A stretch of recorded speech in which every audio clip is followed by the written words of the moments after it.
So there's most archaeologists like to agree that the hand drill was the oldest form of fire making.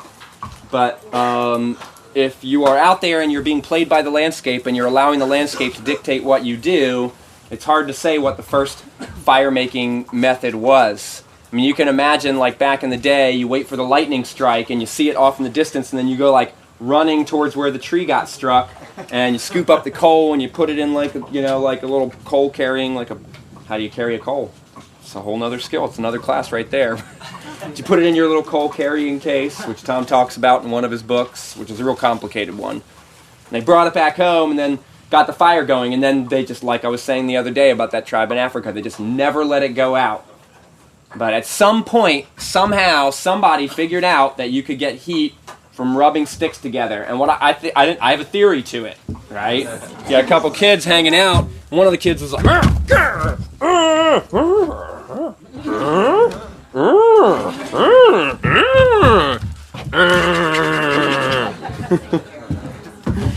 I can picture somebody messing around with a stick or doing whatever they were doing and rubbing the two sticks together and all of a sudden feeling the tip and getting burned and kind of going further with it until they figured out how to get this done right. So the bow drill is going to be like your most reliable form of fire friction making, okay? Because it's a wider spindle, and that gives you more surface area, which means more friction. So if it's really wet out, really damp out, the conditions are questionable, and you're not so sure, you're going to start with bow drill. And that's going to be like your bread and butter, because bow drill is such that you can use a little muscle on it. You can kind of use a funky technique and still get it to work. With the hand drill, everything has to be just right, okay, because it's a smaller stalk. So people get excited about doing the hand drill, and it's understandable why they do, because it's really fun and it's really beautiful looking and it's really simple. And it's like what people think of when they think of making fire by rubbing sticks together. Most kids, if you tell them about rubbing sticks together, most of them are thinking something like this, okay, where you're twirling one stick in your hands. Okay, now, yeah, you can do the Tom Hanks and Castaway thing and do the fire plow. Very difficult, very difficult. That's they use that in Polynesia. Oh, real quick, I wrote my notes on my hand drill stock. If there's a Ted Phillips who's still here and needs to call his family, apparently it's not super urgent, but they asked that you call them. So Ted Phillips is out there. Call the fam. All right, moving on. Oh, and one other announcement about the call-outs. They're kind of slacking a little bit. Like, some of the call-outs would be real good, but as you get further out of camp, they get a little bit like people aren't calling them out as much. So that really will help everybody if people are making sure you're repeating the call-outs. And be sure that you're calling it like so that you can actually understand what people are saying. Not just screaming something similar-ish. Okay, it's not about getting the tones right. It's not about hitting the notes. It's about enunciation. Just to add, it really helps if you wait until the first people finish saying it. There you go. Before you say the next one, so there's not just it's this thing, and then you repeat it, and then you repeat it. There we go. I'm assuming that she's the one who's waiting and then calling it out in the woods. Somebody's doing that. You rule, whoever that is. It's a lady. Ladies are smarter. Okay. So you wait for the call out, and then after everybody stops yelling, then you yell the call out, and just try to make it so that it's understandable. So, the hand drill. There's a number of advantages and disadvantages to doing the hand drill versus the bow drill.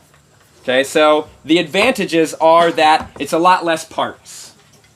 Okay, a lot less parts. I got 2 parts. I don't need to take the time to make a string.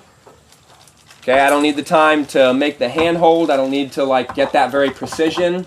I got 2 parts, and they're smaller, so there's less carving involved, and also it's much easier to carry. So I got less parts, and those parts are smaller and easier to carry. I can stick this in my pocket and wander off into the woods and have my fire-making apparatus without too much trouble. Okay, now once you've gotten the form down correctly and you've gotten efficient with it, you can produce a coal in less time than with a bow drill. So if time is of the essence and you have the skill level, you can get a coal out of this thing. My personal record is 8 seconds. Okay, so once you've gotten the skill, it can go very, very fast. Okay, so easier to construct, smaller, so it's easier to manage, and once you get good at it, then you can bust out a coal really quickly. Okay, and those are the main advantages. Plus, it looks cooler. So people will think you are cooler, if that's important to you. So those are the advantages. Remember to underline and put in bold the looks cooler part. So the disadvantages, okay, it produces a smaller coal. So if your tinder bundle is wet, or you don't have a good tinder bundle that's made of the right materials, then it's going to be more difficult to get that tinder bundle to ignite. Okay, so that's one disadvantage. Smaller coal means it's harder to get the coal into flames.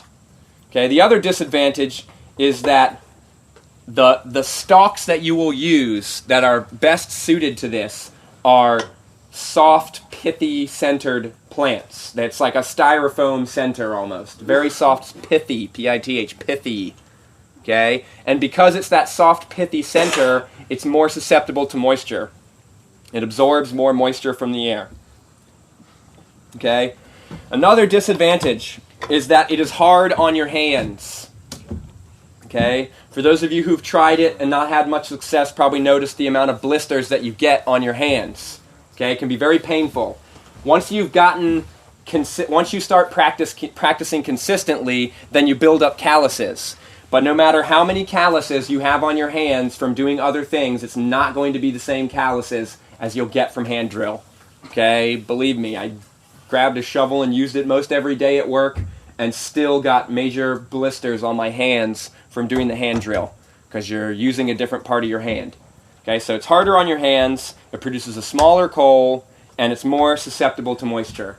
And then the last disadvantage is that the premium material for hand drill stalks, okay, most of the stuff that you see up here, which some of this is premium and some of this is coyote teaching. So the premium material, these soft, pithy-centered plants, are typically only seasonally available. So, like the stash that we have for you guys is basically what people didn't steal throughout the summer. And these are cursed, by the way. I'm just going to let you know now. If you take them away from here, they'll never work. Ever. Until you return them. Okay? So, they're totally cursed. They only work in this camp, so don't bother taking them. Okay? So, right now is where the pithy-stalked plants, pithy-centered plants, is when they are coming into the completion of their life cycle, and in about a month, 3 weeks to a month, they're going to be all over the place. But after a lot of snows, everywhere where the snow has been in contact with on these pithy-stalked plants is going to be useless. Or if it rains a lot in the wintertime in your area and these are constantly getting rained on, they will rot faster. Okay, so there's a window of time that you can collect them. And that obviously depends on where you live. If you're somewhere in the desert southwest, as long as there's no termites that get into it, these things are going to stay dry and stay good for quite a while. Okay, if you're in Alaska or somewhere like that, once they get covered with the snows, that's it, they're done. Okay, so typically only seasonally available, smaller coal, more susceptible to moisture, and harder on your hands. Okay, those are the disadvantages, as opposed to less parts, faster to produce the coal, easier to carry around. Okay? Yeah. Already with the question. Yeah, can we see you break your record right now? Can we see me break my record? If we break your record, do we get free classes? Do we get free classes? If you break my record before the end of the week, then you get a half off of my workshops. Mine. I can't say ours, because apparently I have a bad track record of hooking people up. My wife seems like she's a sweet, innocent, nice one, and she'd be like, "Did you do it again? Did you tell them that you would... Why do you do that? Charge these people." She doesn't give that look, but... all I'm going to say. So, now for creating your hand drill set. You're going to start off by going out and collecting your materials. And so these stalks are going to be available in the fall time, and you're going to go out into the fields where they grow, and you'll see these, you're just going to look like a bunch of stalks with, maybe a little remnant of a seed head on top. And you go and you can just break them off at the bottom and look at them to see, is there a pithy center? Okay, then it probably works for hand drill. Now, when you remove them, it's smarter to carve them than it is to just break them. Because they're hollow and because of the structure, once you break it and it starts to split at the bottom here, it's going to tend to want to run, the split is going to want to run up the stalk. So I prefer to carve it. But instead of just carving my knife through it, trying to cut it off in one slice, you want to cut from one side and then the other side, because you'll carve halfway through and then split the other half off when you get halfway through because it's hollow. Okay, so just carve it on both sides, okay? So you're just going to chop, and it's cut down. Okay, and then what I like to do is take, shoot, I forgot my knife again. All right, first one out of the pocket. Big one. Oh, there we go. She was ready. Okay, so you're going to take your knife, and you're going to sight down the stalk to find the straightest section that you can. And then after you find the straightest section, you're going to cut it by taking your knife and rolling your knife around that pithy stalked, or the outside of that plant, of that stalk. And then once you've kind of perforated it with your knife, you can easily break it off. Okay, and then you'll do the same at the other end. Okay, just roll the knife so it kind of just cuts the outside of this thing. And then once it's been cut through enough, it'll just break right off. Okay, so very simple for that part of it. And then, if there's any branches that come off, or any like nubs where there used to be leaves, that you could just scrape all of the parts that are sticking out, all of the branches. You can carve branches off if you need to, but just be careful carving these because they're hollow in the center, and if you carve too far, then you'll cut through it in that spot, and it'll have a weak spot, and it'll probably break. So you're just going to take it, and you're going to scrape it until all of those rough spots are gone. Because every little rough spot is going to be somewhere that's going to beat up your hands. So, and that is going to be all it's going to take for the stalk to be ready. Okay, as opposed to carving your spindle, like you saw me start and you saw me finish, and this was just a broken piece of one of these stalked plants, and that's it. This is ready to go. Okay, what's that? So I was just about to get into that. The length, okay, I would say that for beginners, 1.5 feet is about the lower length you're looking for. Okay, my personal best is about 8 inches long, which is very, very short. Okay, so about 1.5 feet is about where you want it to be. 8 inches would be like the absolute lower limits for beginners, and about 2.5 feet would be about the limits for more length. Now, if it's a really thick stalk, you can make it a little bit longer. Because if it's really long, when I push on it, if it's really long, it bends more. And if it's bending, then the pressure doesn't go down to the piece of wood. The pressure is taken off in the bend. Does that make sense? So if it's really thick, it can be longer. But if it's skinny, it's going to be about 1 foot, or 2.5 feet is going to be about the limits. Okay, so what you're going to do is you're going to set that aside. And anytime I set my hand drill spindles or my bow drill spindles down on the ground, I always set them down so that the hand drill, the fireboard end is off the ground. And I try never to touch it with my fingers because that grease on there is going to inhibit it burning. So the fireboard is going to be any good bow drill wood. If it's good for a bow drill wood, it'll work for this.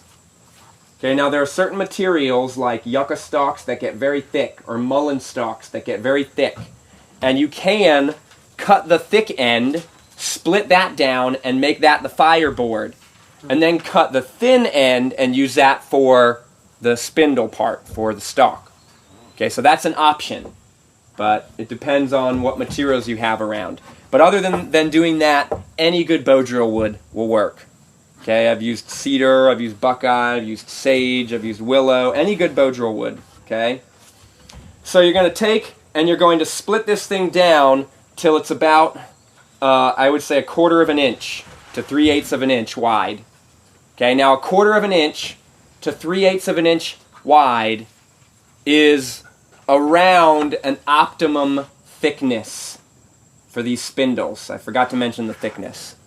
Okay, so preferably this thing will be about 1/4 of an inch to 3/8 of an inch thick, and the fireboard would be the same thickness. Okay, if you can get it, like for the stalk, that is. Now, the thicker the stalk gets, the more it beats up your hands, but you do get more friction out of it. So there's a trade-off there. Okay, the skinnier it is, the faster you can spin it, but you get less surface area. So this will depend on each person. Some people will do better with larger stalks. Some people will do better with skinnier stalks. For me, this is just about right. For most people, this is about what you're looking for. And what's that? What's that? Thickness? 1/4 of an inch to 3/4 of an to 3/8 of an inch. 1/4 to 3/8. So this one finishes at about 3/8. This one finishes, meaning the business end. Okay, so the fireboard's going to be the same, 1/4 inch to 3/8 of an inch, and any good bow drill wood. And you're going to cut it in just a miniature version of your fireboard for the bow drill. And you're going to take the stalk and you're going to smash it into the fireboard so that you have like a guide to carve out the space that's going to fit this stalk in it. Because with your bow drill, it's a solid piece of wood, and you can carve it to a point like you did on the fireboard end of your spindle. And then you can just make a tiny little divot in the fireboard because you have this little skinny point to stick into that little divot. With this, because it's soft in the center, you can't make it go to a point. So you've got to carve out the entire thickness of this spindle. So you mark it so that you see how big you need to make this cut, and then you just perforate all around the whole edge. Just stab the tip of your knife into the piece of wood until you complete the circle that is the thickness of your spindle, of your stalk. And then after you've stabbed through the piece of wood all the way around it in a circle, then you just take your knife and you pry up the wood that's in the center of that circle. And it doesn't have to be like a perfect circle. It doesn't have to be exactly the size of your stalk, but you want it so that when you put the stalk on there and try to move it around while pushing down, okay, I'm not just going to sit it there and move it around without any pressure. I'm pushing down, and then I'm trying to move it out of that little circle, and it won't come out of that little circle. Does that make sense? Pushing down. How far from the edge? About 1/8 of an inch from the edge. Okay, about 1/8 of an inch in from the edge. And then your notch is the same dimensions and the same placement in relation to that socket as your bow drill. And what is the dimensions of your bow drill notch? 1/8 of a pie. 1/8 of a pie slice. So you're going to cut out about an 1/8 of a pie. I'll have the margarita. It's a type of pizza, not the drink. Bad joke. I wouldn't have laughed if I was you guys either. It's horrible. Terrible. Okay, so an 1/8 of a pie. Same configuration. It goes to the same depth. And that is it. You are ready to go. Okay, so the form. What I like to do is to assume like the bow drill position. Okay? Only I just kind of bend my leg off to the side so that I have space for my arms to spin. Okay? Now some people like to sit like cross-legged over top of this thing. But the downside to that is that my body's not straight over top of it. So to produce the downward pressure, it makes it more work for my arms. Okay, I can do this, this will work, but it's easier to get the downward pressure, especially for beginners, if you're kneeling over top of it. Now the other option is to take and set some rocks on it. Or like make a little groove in the ground that just fits this fireboard and put it in that little groove in the ground. And then put some rocks on it. And that way you can just lean right over top of the thing. Okay? So that's how you hold this. Right? And it doesn't matter if the notch is towards you or away from you, because it doesn't have to all fit together like the bow drill does. So what you're going to do with the stock is you are aiming to spin it so that both arms are spinning, moving the same amount. And if I look at my hands right now, look at my hands. Does it look somewhat like my hands are bending close to the, or moving close to the same amount? Okay, if you look at my hands, it's harder to tell. But if you look at my elbows, it's very easy to tell. Okay, my right is going a lot more than my left. Okay, my left is moving a little bit. So when you're doing this, watch your elbows for a second and make sure that both arms are moving the same amount. Okay, and what I like to do is to start with like the tips of my fingers kind of at the base of one hand, and that way I can use the full length of my hands. If I start with my hands in the middle, I can, well, if I'm good with it, I can use the whole length of my hands. But what happens is people start with this thing in the middle of their palms, and then you only have the length of your palms to use. Does that make sense? So you don't want to put it in the middle of your palms, you put it in the middle of your hands, or you put it at the base of one hand and put your fingertips on that base of your hand. And that way you can get the full length of your hands going with each spin. Okay? So to generate downward pressure, you're not going to just try to muscle this thing. Okay? You're going to try to lean on it, the same as with the bow drill. But whether you are trying to muscle it or whether you're trying to lean on it, you're going to need to do the same thing. Okay? Inward pressure equals downward pressure. If I'm not pressing inwards, I can push down all I want. And my hands, because I'm not putting any inward pressure, just go right to the bottom of the stock. Okay? Because I'm not transferring that weight into the stock. Does that make sense? I can't just push down. I need to push inwards to get the downward pressure. Okay, so what I do is I press inwards and then I simply lean on the stock. Okay, and when you get to the bottom of the stock, I'm going to put this, it's easier for everybody to see if I'm standing up and I'm out of the way. So I'm just going to do it like that. And what you're going to do is you're going to spin it. When you get down to the bottom of the stalk, you're just going to stop, grab it, and go back up to the top. And because it's a smaller notch, it's going to fill up with dust much faster.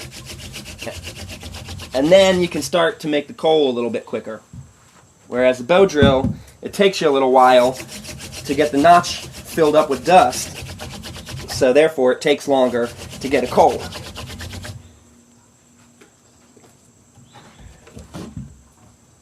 Really humid out. Really humid. Oh, I killed it. No, I'm sorry. I'm sorry, everybody. I killed it.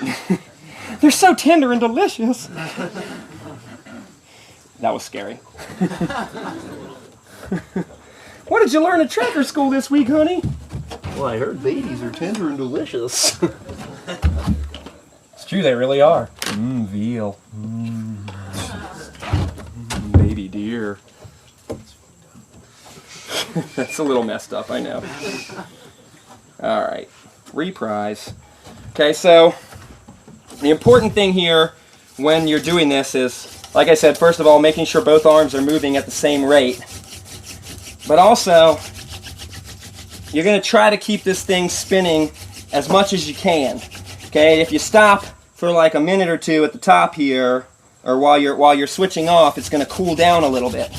So you don't want to like go crazy with it and rush to get the coal started, or rush to get your hands back to the top and fumble it. but you don't have to go, you don't want to sit there and have a long pause. Can you move your hands up the stick? I'm about to get to that. Yeah. So, that is the basic form. Okay? So, you guys are going to be practicing this with a partner. Because we don't have enough stalks to go around for everybody. And also, if you're practicing it with a partner, then you get a break between each time down the stalk. Okay, so what you'll do is, you can do it with a partner or you can do it with 3 people. And if you have a partnership, then one partner will hold and the other partner will spin.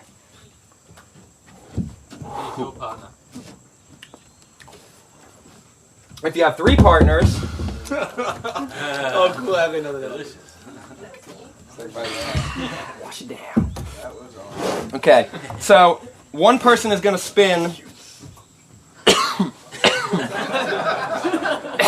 What did you eat? The coal. So I could gain its strength. What does he eat babies? Because he said they're tender, they don't have much strength. But they got potential. For the potential that I will gain. God. I think you should divert from the baby. They don't like my jokes anyway. They like some of them. They like it best when I say something ignorant and then look around for you to see if you heard it. That's their favorite joke. It's me getting in trouble. So what you're going to do is one person's going to hold, and when the other person gets to the bottom, you're going to switch off. And then she'll get to the bottom, and she'll hold, and it'll be my turn. And then I'll get to the bottom, and it's her turn. Now, if you have 3 people, there's no pause hardly at all, because the third person in line is holding while the other people are getting ready or spinning. Whoa, beat it up, it's there. Okay, so that's how it'll look when you guys are doing it, all right? Man, that was really tasty. So, advanced techniques. The only advanced technique I'm going to show you. So, the downside or one of the difficulties with the hand drill or getting it started right is that you have that little pause in there every time you get to the bottom of the stalk. But there's something that's called floating. And basically it's like, you know, I don't know if you did this when you were a kid, but like, you know, like the itsy bitsy spider went up the water spout and it went with a little hand gesture. And this was the hand gesture where you touched your pinky to your thumb and just kept doing that. Just like that. Okay? And that's the same motion that you're using for the floating. Where your fingers are going down the stalk and then up the stalk. And then this hand, the fingers are going down the stalk and then up the stalk. Down and then up. Down and then up. So you're literally climbing up the stalk as you do this. And you can get the same amount of pressure and never move your hands down the stalk at all. Okay? So you can see I'm getting a good bit of downward pressure. I can go down the stalk and then come right back up. Go down, come right back up. Down and come right back up. Okay, if I'm really good at this, I can just go up the stalk each time. And I can still get smoke each time. See that? I'm going up the stalk. I'm still generating that downward pressure. Okay? So it'll still work. And that's called floating. And Grandfather called that the creator fire when you went up the stalk, strictly up the stalk. And he reserved it for like ceremonies or really important occasions where he was in that ceremonial mood. And that's the only time that he would do that. But it's good to know. It's good to practice. Now, for that floating, it's going to be harder at first. So what most people do for learning is they warm the stalk up by doing the floating and get their practice in, and then when it's gotten a little bit of smoke going, then they run down the stalk to make the coal. Or you can fill the notch up with dust by doing the floating to get your practice, and then heat it up by running down the stalk to get the coal. Okay? So, for practicing this, all right, If you're practicing this, less is more. Okay, you don't want to do the hand drill for like an hour straight. You're going to get blisters, the blisters will break, your hands will be bleeding, you're going to beat the crap out of your hands. And if you tear your hands up the first day or two, then you can't practice it for like a week until your hands heal. And then you practice for an hour for a day or two, and you ruin your hands again, and you can't practice again, and you get into this cycle where you can't practice because you're beating the crap out of your hands. 1 minute to 2 minutes a day is plenty. Okay, just try to get a coal once a day, or you know, a minute. Literally a minute a day is plenty of practice. Okay, this is not a muscle thing. This is a finesse thing. Okay, this is all about coordinating your muscles. Okay, I was teaching some kids when I was a caretaker. I did this teaching gig up at this library, and I had been doing hand drill like almost exclusively for about 6 months at that point. And so I hadn't been practicing my bow drill, and I was struggling with getting the bow drill coal started in front of these kids. And I just knew it wasn't going to work, and I didn't feel like taking like 10 minutes because it was a short, program. So I busted out the hand drill, and I got a coal really quickly. And these kids started trying to make a bow drill fire, and they were like, "Oh, bow drill is hard. Let's try the hand drill." And so they picked up the hand drill, and they never got a coal, but they got smoke, which is really impressive for a bunch of like 10, 11-year-old kids. So if a small, scrawny, bratty little bastard can get this to work, I'm sure you can too. Okay, it's not about muscling it. Which muscles are you using? A good way to learn what muscles to use is to grab a branch of a tree, just like you would grab a hand drill stalk, squeeze it and pull it downwards. It's going to give you some resistance, and you'll feel all the muscles that you're using, and you'll feel back muscles and shoulder muscles and chest muscles more than you'll feel arm muscles. Everybody should be able to do this pretty well. Okay? Can you do this? Then you can do hand drill. It doesn't matter if your arms are little twigs, okay, with no muscle behind them. As long as you can do this, then you'll be fine, because the downward pressure is generated by squeezing inwards and leaning on the stalk. Okay, so anybody can do this if you have the coordination and just make the effort to do it in a way where you're paying attention. Okay, what I'm suggesting is don't pick this thing up for practice and think, I have to get a coal. Just think, what's the good, clean form? Well, he said, I'll be moving both hands the same amount. Okay, and he said I'd be using my whole hands, and that I'd be leaning on it for pressure. Okay, those are all good form. Using your whole hand, moving both your arms the same amount, that's what equates to good form. Okay, and you're going to need it to make this work. Okay? So, another way to practice the floating, okay, is to take the stalk and start at the bottom and do the floating motion until your hands are at the top of the stalk. And then do circles in the opposite direction until your hands are at the bottom of the stalk. Go back up the stalk, reverse those circles and go to the bottom of the stalk. Back to the top of the stalk. Back to the bottom of the stalk. Now at first, it's going to be hard enough for you to just get the stalk to move up and down in your hands. Okay? So at first you're going to work on just getting that stalk to move up and down in your hands. And then you're going to try to practice to keep the stalk straight up and down without too much like shoulder English. You see what I mean? Trying to keep this stalk straight up and down instead of just letting it flop everywhere it wants to, like I'm letting it do right now. You see what I mean? So that's a good way to practice that floating and get coordinated with it. Do that, the fingers go in an upwards scooping motion, and then when you reverse it, it's going the opposite way. Okay, so up the stalk with the floating motion, and then down the stalk. Now you're never going to use this down the stalk motion for doing the hand drill, but it builds coordination. Okay, and along those lines of not worrying about getting a coal to get practice at this, probably going to be your best bet. I had a friend who every day for like 3 weeks a month, she would be watching TV or doing whatever she was doing, and she would just sit there and hold the stalk between her legs and just spin it and just watch her arms and see how her arms were moving and watch the spindle and try to keep the spindle in the dead center, like in the middle, and just spinning in a perfect spiral. Okay, and that's all she did for like, 10 minutes or so a day because she wasn't pushing very hard or trying very hard. Okay, so I could do this very lightly. And she just tried to get real coordinated with it. And then one day, she asked me for a fireboard or a piece of wood for a fireboard, and she got a coal on her first try by herself. Okay, which is pretty impressive. But it was the time that she spent working on that coordination that really made it work. Okay, so the coordination is key for getting this correct. And then one other quick thing. You might not be able to find a hand drill stock material that is straight enough to get the length that you need to make this work.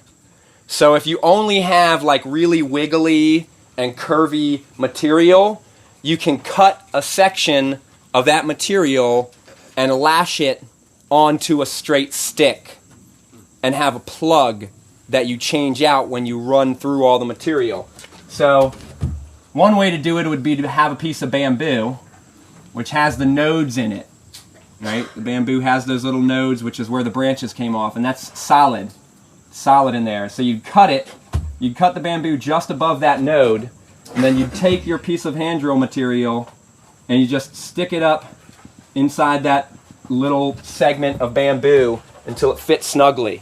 And then when you run through it, you just pull it out and put in a new one.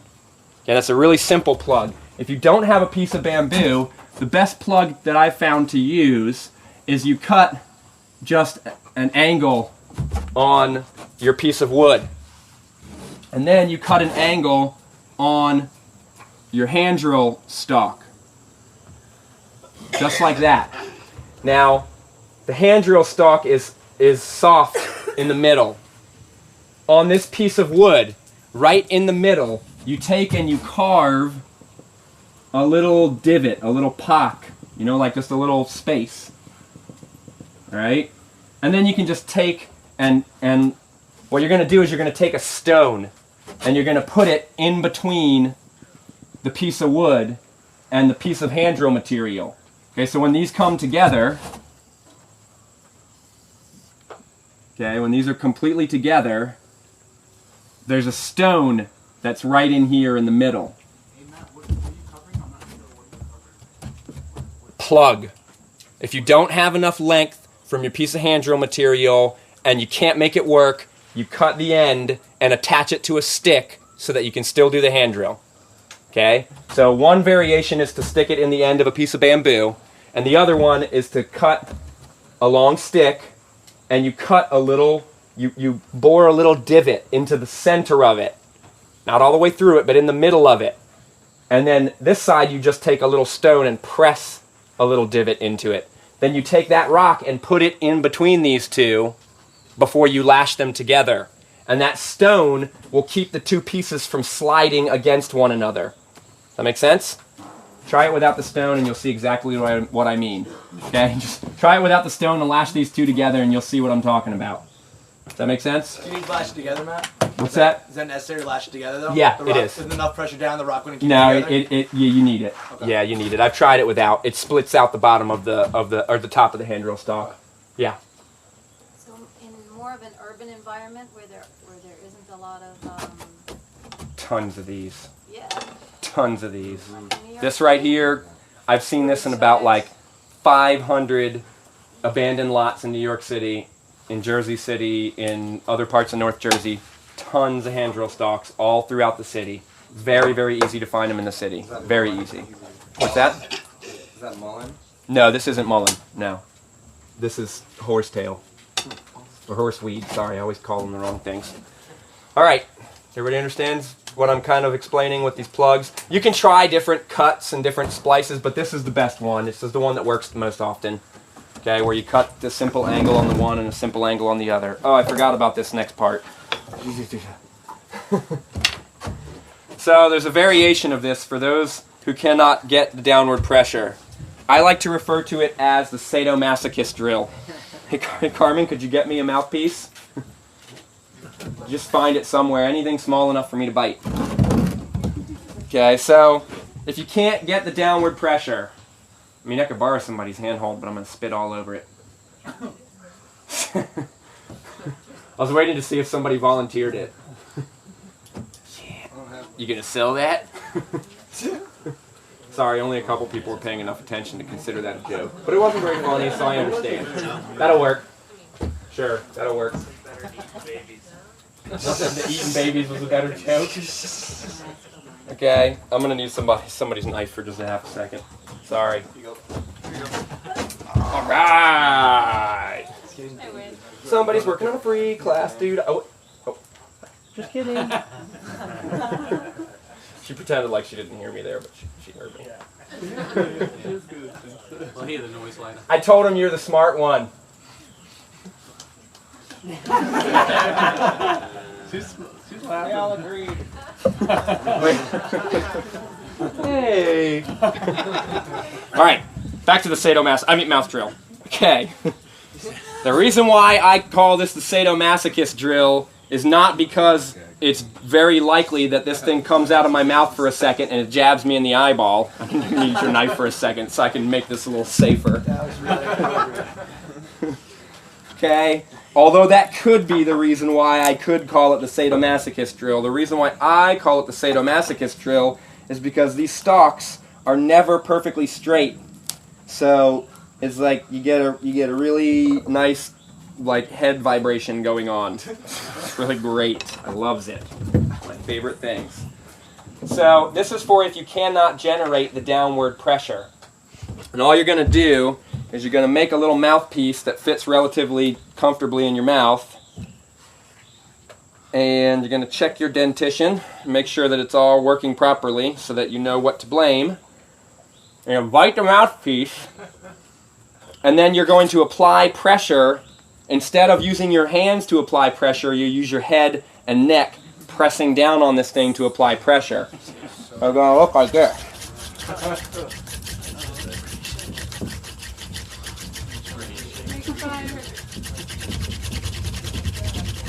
I can't, I don't have a notch. Oh no. I'm done.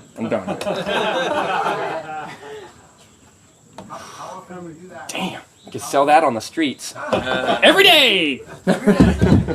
every time I demonstrate. So that can work, okay? That can work in a pinch.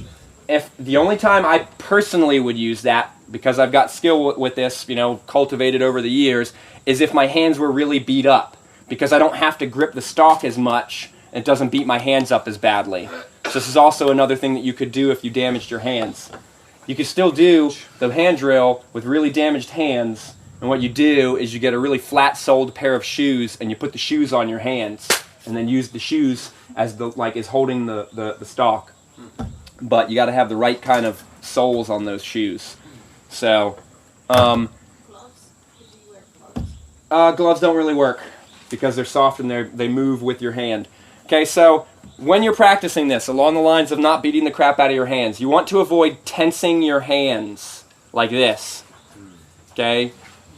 And what will happen, basically what you're doing is if you're tensing which means first of all, if you're tensing your hands, you're tensing the wrong muscles. Okay, all these things are doing is holding on to the stalk. They're completely and totally relaxed. Okay, they're just pushing together. My hands are totally relaxed when I do this. Completely. Okay, if I'm tensing my hands, then I'm basically moving the soft parts, the soft muscle out of the way, and I'm exposing the bones and the knuckles and stuff to this constant beating. All right, and what happens if you do too much hand drill is that you kind of go beyond the blister stage and you get like bone pain. It's like bone bruises. And like with blisters, it hurts for a couple spins and then you're fine.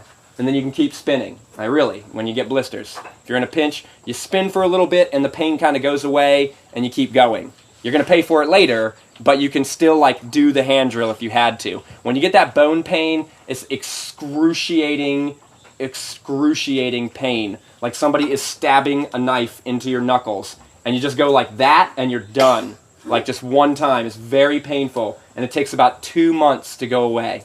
So don't overdo it with the practicing and avoid tensing your hands when you do practice.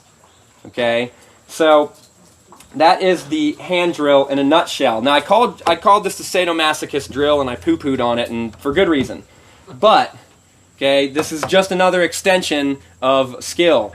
All right, you can take what we're teaching you this week, combine it with some other things that we're teaching you this week, and come up with all sorts of solutions to your abo living problems. Okay, there's a cool picture that we had that's on that was on the wall of the office, but none of you have been to the office. So it's a picture of this Inuit, and the whalers brought scrimshaw, that skill, to the Inuits, which was just carving on a piece of antler, or not antler, but a piece of ivory, whale ivory, or a tooth, and then rubbing ink into it. And so the Inuits picked it up. And there's this cool picture of these Inuits doing the scrimshaw with a stone. But instead of carving and scraping and scraping and scraping, what they were doing was he had a little bow drill, okay, like a little mini set, about this long, and like with a little mouthpiece. And on the end of the bow drill was a little bit of stone.